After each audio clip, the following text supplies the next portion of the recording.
প্রণাম মা শারদা, প্রণাম। মা শারদামণি, মা শারদা দেবীর মায়ের দু একটা বাণী আপনাদের সামনে তুলে ধরার চেষ্টা করছি। জগতে থাকিতে হইলে অনেক কিছু সহ্য করিয়া চলিতে হয়, না পারিলে সে চলিতে পারে না। সত্যি জীবন সহজ নয়, তবু সহনশীলতা ও ধৈর্যের সঙ্গে পথ চললে সমস্ত বাধা কিন্তু জয় করা সম্ভব। আপনার মুখ দেখে যেন কেউ দুঃখ না পায়। আজকে পৃথিবীতে যদি সবাই আমরা একটু বেশি মিষ্টি ভাষায় কথা বলি, একটু বেশি সহানুভূতি দেখাই, তাহলেই দেখবে আমাদের চারপাশটা কত সুন্দর হয়ে উঠবে। এই কথাগুলি মা শারদা বলেছিলেন।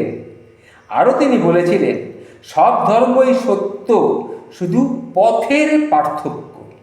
বিভেদ ভুলে যদি আমরা সকল ধর্মের মূল কথাটা গ্রহণ করি, সত্য, প্রেম ও করুণা, তাহলে সমাজে সম্পূর্ণভাবে শান্তি বিরাজ করবে। আমাদের চারপাশের মানুষগুলোর কাছে আমরা যদি ভালোবাসা, সম্মান আর সহানুভূতি ছড়িয়ে দিতে পারি, তবেই জীবনটা কিন্তু অনেক সহজ এবং সুন্দর হয়ে ওঠে। মা শারদা দেখিয়েছেন সত্যিকারের ভালোবাসা মানে নিঃস্বার্থ সেবা ও ক্ষমা। তাই আমরা যদি নিজের সুখের চেয়ে অন্যের মঙ্গলকে একটু বেশি গুরুত্ব দিই, তাহলে সম্পর্কগুলোর গভীরতাও বাড়বে, শান্তির মন ও শান্তি।